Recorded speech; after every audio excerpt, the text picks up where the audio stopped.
Bienvenue dans la zone bouquinée sur avenue.ca. Je m'appelle Claudia Larochelle et parfois, je vous fais des recommandations comme celle que je m'apprête à vous présenter. Rue Éden. Donc ça, c'est un livre jeunesse pour les parents et grands-parents qui cherchent des lectures à offrir pour leurs enfants, petits-enfants. Ben voilà, il y a ça. Ici, formidable, un livre de Caroline Hamel qui a le talent d'être à la fois illustratrice et autrice. Et Rue Éden, ben, le plus beau des cadeaux de Noël, c'est pour nous, en tout cas comme lectrice, lecteur, c'est le fait qu'elle ait convoqué les souvenirs de son enfance à l'ancienne Lorette et les souvenirs de son père. Dans cette histoire, le Père Noël, ben, c'est son père. Non, c'est parce que c'est une histoire qui se passe dans le temps de Noël. Et son père, ben, c'est émouvant de le découvrir à travers sa plume et les enfants aiment. Parce que des fois, c'est le genre de sujet qui ne plaît pas toujours aux enfants. Mais cette fois-ci, j'aime beaucoup la particularité des dessins de Caroline Hamel. Mais cette fois-ci, les enfants trouvent vraiment prennent leur pied en se faisant raconter cette histoire-là ou en la lisant eux-mêmes, pourquoi pas. Fiston a aussi aimé Le Père Noël Gaspille de Florence Léra-Siri et Catherine Petit. Catherine Petit fait des illustrations hallucinantes ici aussi. Super belles illustrations.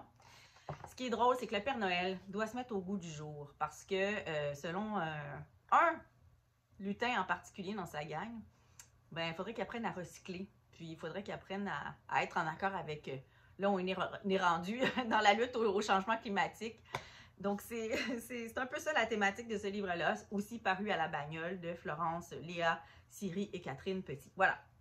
Mais les beaux livres, des livres à offrir en cadeau. On a ici Agnès Varda. C'est par Laura Adler. Donc, c'est comme Agnès Varda, grande cinéaste, artiste, plasticienne, photographe.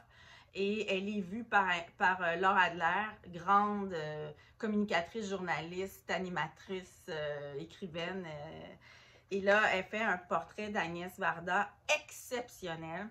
Elle a pu avoir 150 photos offertes, des photos souvent inédites, offertes par sa fille pour illustrer donc le livre. Ici, on voit Agnès Varda en arrière avec les chats. Elle aimait beaucoup les chats. D'ailleurs, je suis à côté de mon chat. Je vais vous le montrer tantôt. Ici aussi, des photos. Vous voyez? C'est beau. Et les textes, ben, c'est ceux de Laura Adler. Donc, qu'est-ce que vous voulez? C'est sûr qu'ils sont bons, ces textes-là. Pour découvrir Agnès Varda, ou la redécouvrir, je suis en train de replacer le bandeau. Ça, c'est un beau livre de table à café. Un autre magnifique livre de table à café qui nous ramène aussi dans l'Hexagone. C'est Jeanne Moreau par Jeanne Moreau. Donc, c'est par préface de Rebecca Marder. C'est chez Gallimard aussi, comme le livre précédent. Un autre beau livre, vous voyez. Des photos inédites, encore une fois, de la grande Jeanne Moreau. Des extraits de lettres, des images d'archives. C'est comme si on était allé chez elle, on avait ouvert son tiroir personnel et puis on avait découvert des trucs qui se retrouvent dans ce livre-là. Donc, Jeanne Moreau, dont j'affectionnais particulièrement le jeu, mais sa voix, sa bonne voix de fumeuse. Et une autre qui a fait un peu la fête, Patti Smith. Oups, pardon. Alors aussi, chez Gallimard encore, c'est dans la collection des beaux livres en prévision des fêtes de chez Gallimard. Un livre de jour de Patti Smith. On est ici encore aussi dans quelque chose qui est de l'ordre de l'intime, de la biographie, des confidences, mais surtout des photos. Donc, c'est des photos prises par Patti Smith au cours de ses voyages, de ses rencontres humaines.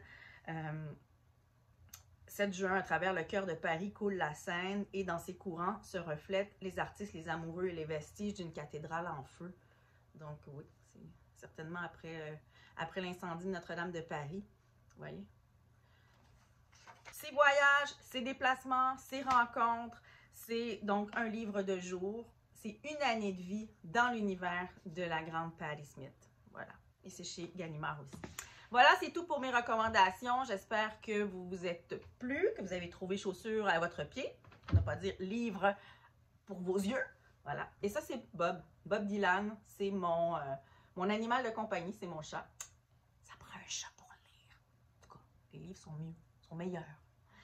Allez, merci d'avoir visité la zone bouquinée sur avenue.ca et merci de nous lire.